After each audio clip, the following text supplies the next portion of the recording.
Idadi ya kura za hapana 0.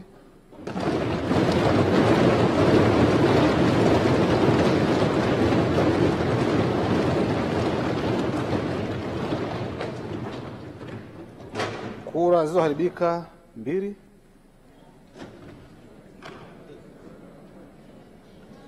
Kura za ndio 369.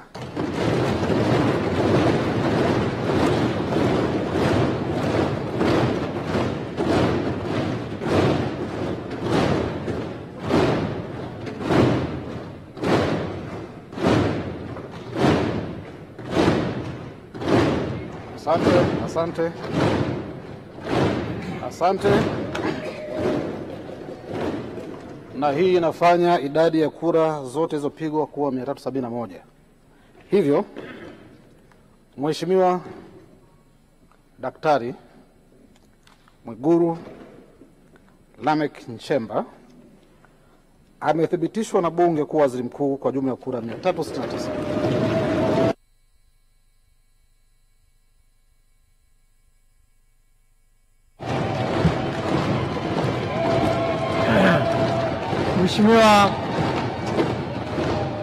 Mheshimiwa Mwigulu, karibu tutoe shukrani, na ukimaliza kaa kwenye kiti chako rasmi.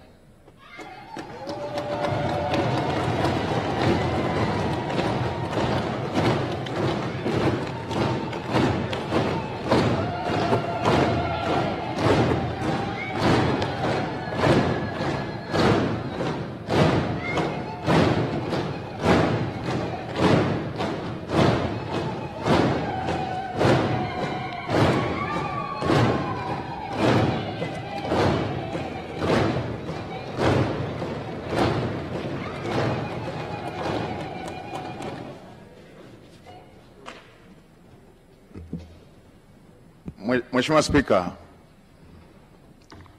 awali ya yote nianze kwa kumshukuru Mungu kwa ruzuku ya uhai na kutukutanisha katika bunge la 13. Namshukuru Mungu vile vile kwa hatua hii ambayo tumetoka kuishuhudia. La pili, nimpongeze sana Mheshimiwa Rais Dr. Samia Suluhu Hassan kwa kuchaguliwa kwa kishindo na Watanzania. Ushindi huo ni uthibitisho wa imani kubwa Watanzania walionayo kwake pamoja na serikali yake. Mheshimiwa Spika, katika miaka mitano Daktari Samia Suluhu Hassan amejitambulisha kuwa ni rais anayetaka matokeo ya haraka yanayotatua matatizo ya Watanzania. Amefanya hivyo wakati alipoapishwa kulikuwa na tatizo kubwa la umeme. Aliweka jitihada kubwa za kukamilisha mradi mkubwa wa bwawa la Mwalimu Nyerere na kuachilia umeme ule ambao umemaliza kabisa tatizo la kukatika kwa umeme na kuipa nchi ziada ya umeme. Alipoingia madarakani kulikuwa na tatizo la vifo vya kina mama wajawazito pamoja na watoto kutokana na upungufu wa hospitali na vituo vya afya.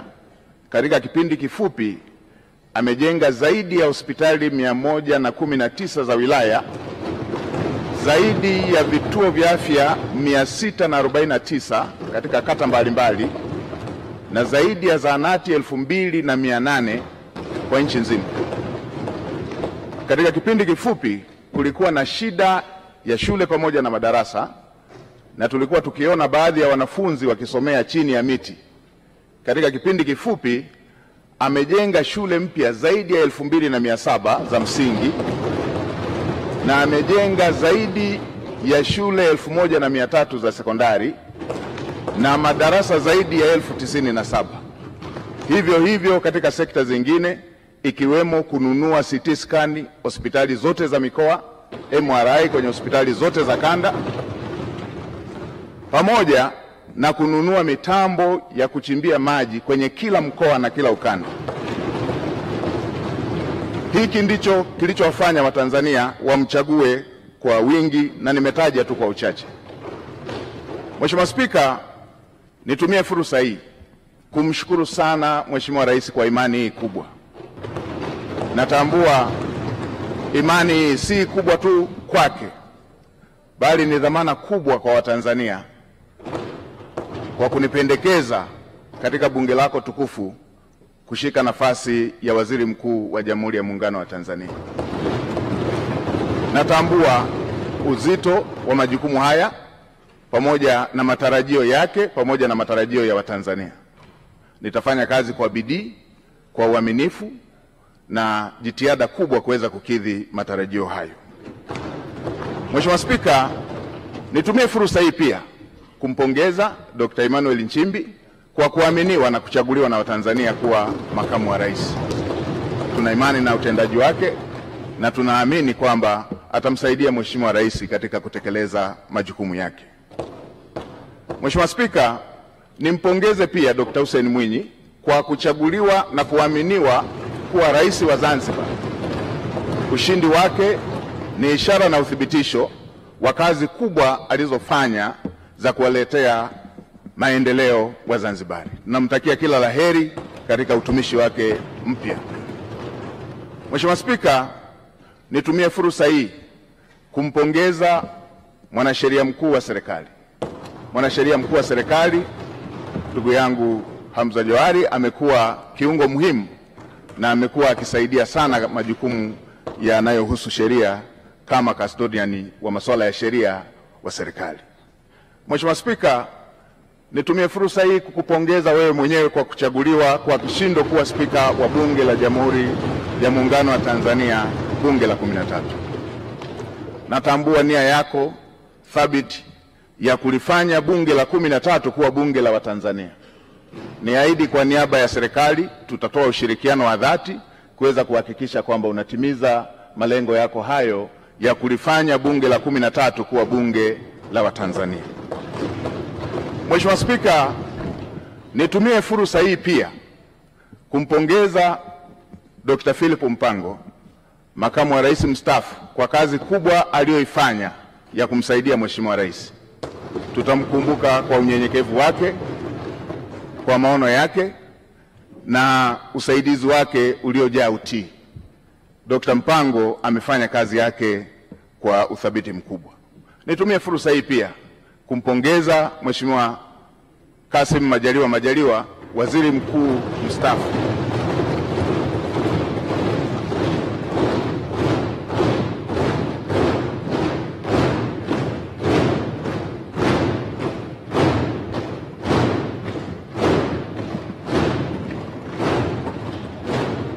Nimpongeze Mheshimiwa Kassim Majaliwa, waziri mkuu mstaafu, kwa kazi kubwa aliyoifanya bila kuchoka ya ufuatiliaji wa miradi, ya ufuatiliaji wa shughuli za serikali, kwa unyenyekevu wake, kwa uadilifu wake na kazi kubwa ambayo amefanya kwa taifa letu.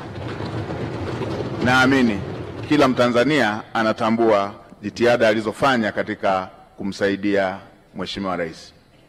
Mheshimiwa Spika, baada ya maneno hayo ya utangulizi, niruhusu niseme nawashukuru sana waheshimiwa wabunge kwa imani hii kubwa mliofanya ya kuthibitisha jina langu. Asanteni sana. Mmenipa faraja na mmenipa deni kwa imani hiyo kubwa mlionipatia. Niwaahidi tutashirikiana nanyi, serikali itashirikiana nanyi, itapokea maoni yenu, itapokea hoja zenu, tutawasikiliza. Na Mheshimiwa Spika, niseme tutawasikiliza bila ubaguzi, hata walio wachache watakuwa na fursa sawa, kwa sababu bunge lako ni bunge moja. Mheshimiwa Spika, baada ya maneno hayo ya utangulizi, niseme tu tuko na kazi kubwa mbele yetu. Natambua ukubwa wa kazi iliyo mbele yetu. Kazi kubwa kwa nafasi niliyopewa, lakini kazi kubwa ya serikali, lakini kazi kubwa kwa Watanzania wote.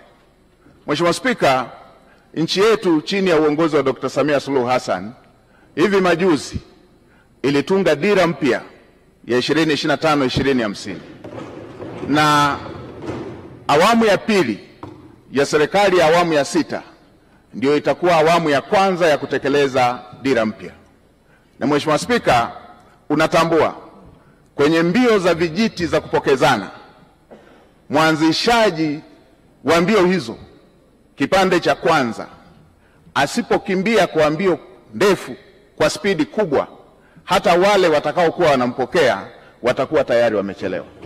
Sasa serikali ya awamu ya 6 kwa awamu ya pili ndio inaanzisha utekelezaji wa dira ya 2025-2050. Mheshimiwa Spika, dira hiyo imebeba matarajio na matumaini makubwa ya Watanzania. Dira hiyo imebeba matumaini makubwa ya vijana ambao ndio hasa walengwa wa dira hiyo. Mheshimiwa Spika, tuna kazi kubwa ya kuanza vizuri kwenye utekelezaji wa dira hiyo, huku tukimalizia viporo vilivyokuwa havijakamilika kwenye dira ya 2025. Mheshimiwa Spika, natambua pia ilani ya uchaguzi ya CCM ambayo imejumuisha masuala yote ambayo ni kero kwa Watanzania katika maeneo mbalimbali. Na nilikuwa nafuatilia hata kampeni za uchaguzi, na ninyi waheshimiwa wabunge, kila eneo mlikuwa mkijiaziliza yale ambayo yapo kwenye ilani ambayo ni mahitaji ya Watanzania katika maeneo yenu. Ilani hiyo imebeba matumaini makubwa ya Tanzania, na hasa kwa kuzingatia kwamba Dr. Samia Suluhu Hassan amejitambulisha kuwa ni rais wa matokeo, rais wa matokeo ya haraka, rais anayetatua matatizo ya Tanzania. Kwenye maeneo ambayo amepokea vijiji vikiwa havijapata umeme, ndani ya muda mfupi alimalizia vijiji vyote vikapata umeme. Watanzania wanatarajia takriban vitongoji 28,000 ambavyo havijapata umeme sasa vikapata umeme. Hayo ni mambo makubwa ambayo yanasubiriwa na Watanzania katika kipindi hiki kinachofuata. Si hivyo tu, Mheshimiwa Rais ametoa ahadi kupitia ilani ya uchaguzi kushughulikia tatizo la ajira kwa vijana, takriban kutengeneza ajira zisizopungua milioni 8 kwa ajili ya vijana wa Kitanzania. Hii ni kazi kubwa ambayo tutafanyia uratibu, usimamizi kuweza kuhakikisha kwamba ndoto ya Mheshimiwa Rais ya Watanzania wa vijana wetu kupata ajira inatimia. Tutaratibu mpango mkakati ndani ya serikali na kushirikisha sekta binafsi kuweza kuhakikisha kwamba dira hiyo ya Mheshimiwa Rais ya kutengeneza ajira zisizopungua milioni 8 inakwenda kutimia. Mheshimiwa Spika, pamoja na Tanzania kuwa nchi tajiri, bado tuna asilimia isiyopungua 8 ya Watanzania, asilimia 8 ya Watanzania wanaoishi katika umaskini wa kupindukia. Tuna takribani asilimia 26 ya Watanzania wanaoishi kwenye umaskini wa kipato.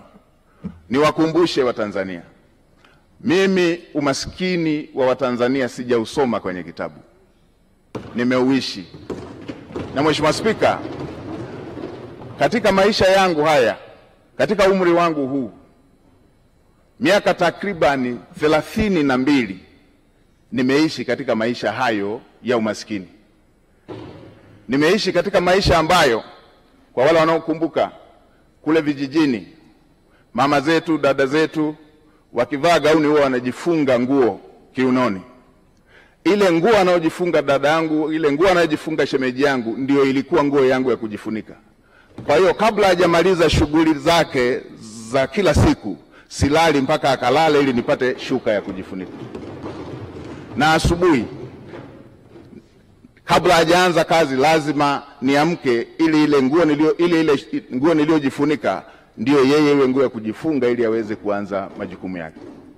Ninatambua mazingira ya kulala, unaenda kuchunga, ukirudi nyumba nzima inavuja, na utakapolala inabidi ujifunike ile ngozi ili matone yale yanayoendelea kuvuja angalau yatue kwenye ngozi.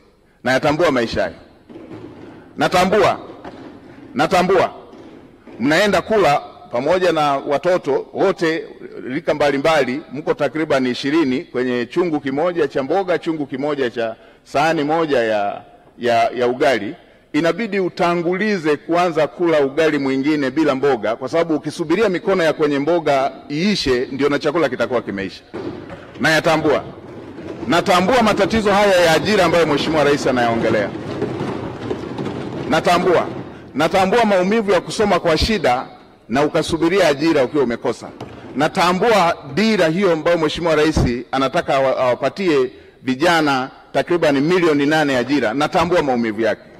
Nilipomaliza chuo nimefanya kazi ya kubeba zege kwenye kiwanda cha matofali ili upate kipato cha siku, na mke wangu akiwa anapika mamalishe, na wakati mwingine wakati anawagawia wabeba zege wenzangu wengine walikuwa wanatoa maneno makali. Natambua adha hiyo. Niwahakikishie Watanzania hasa wa mazingira ya chini watasikilizwa kwenye kila ofisi ya umma.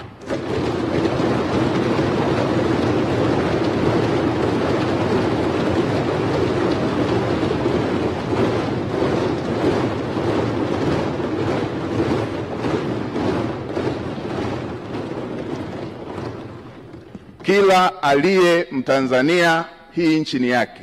Watanzania wote watasikilizwa kwa nidhamu katika ofisi za umma. Watasikilizwa kwa nidhamu katika ofisi za umma. Watanzania watafikisha kero zao, na watumishi wa umma watakwenda kwenye makazi, kwenye maeneo ya Watanzania kutatua kero za Watanzania.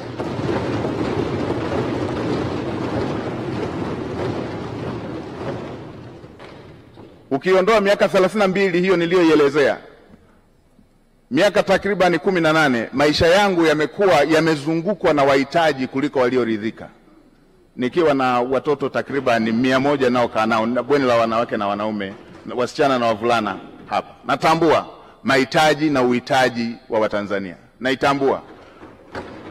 Kwa kutambua hilo, naamini yale yaliyo dira ya Mheshimiwa Rais katika kutatua kero za Watanzania, niwahakikishie Watanzania nitasimamia kwa uadilifu, nitasimamia kwa jitihada, nitasimamia kwa kuhakikisha kwamba hayo yanatimia.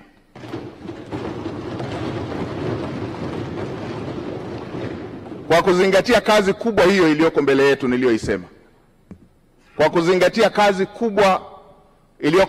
niliyoisema, watumishi wa umma na Watanzania sote tuwe tayari. Lazima tuende kwa gia ya kupandia mlima.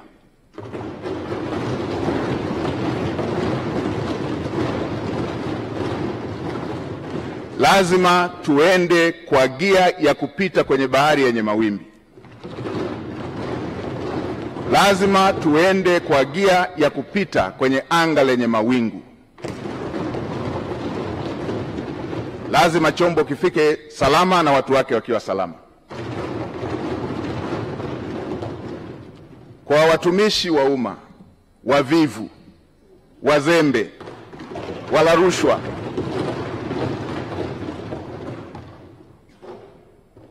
na wenye lugha mbaya kwa Watanzania, tuwe tayari. Wavivu wote, wazembe wote ndani ya ofisi za umma, nitakuja na fiekeo na rato. Lazima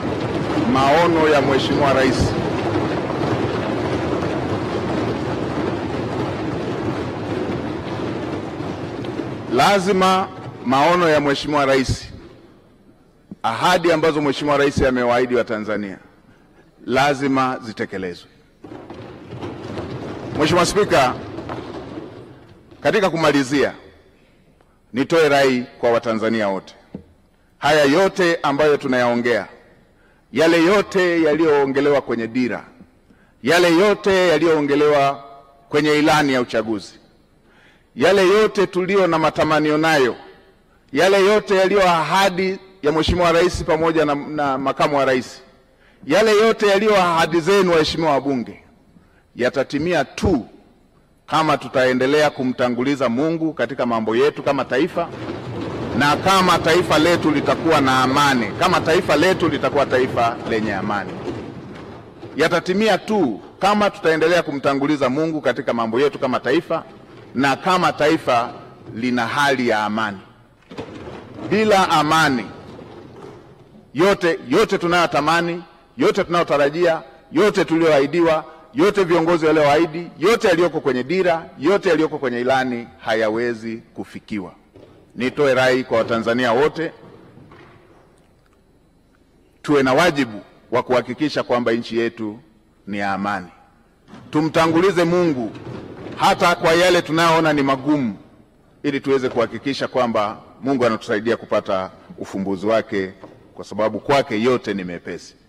Mheshimiwa Spika, katika kumalizia, nishukuru familia yangu, wamesimama nami mara zote, mke wangu Neema pamoja na watoto. Niwashukuru wananchi wa jimbo la Iramba, niwashukuru sana wananchi wa jimbo la Iramba, kwa sababu pasipo wao kunichagua nisingepata sifa leo ya kupendekezwa kuwa waziri mkuu. Asanteni sana wana Iramba, asanteni sana Watanzania wote. Mheshimiwa Spika, nakushukuru kwa mara nyingine. Asante sana kwa kunipa nafasi.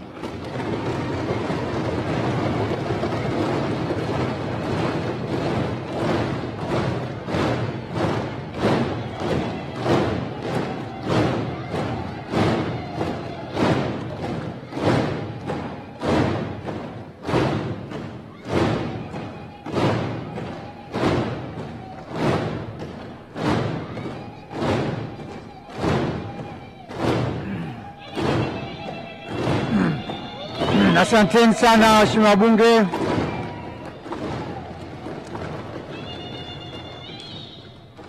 Katibu.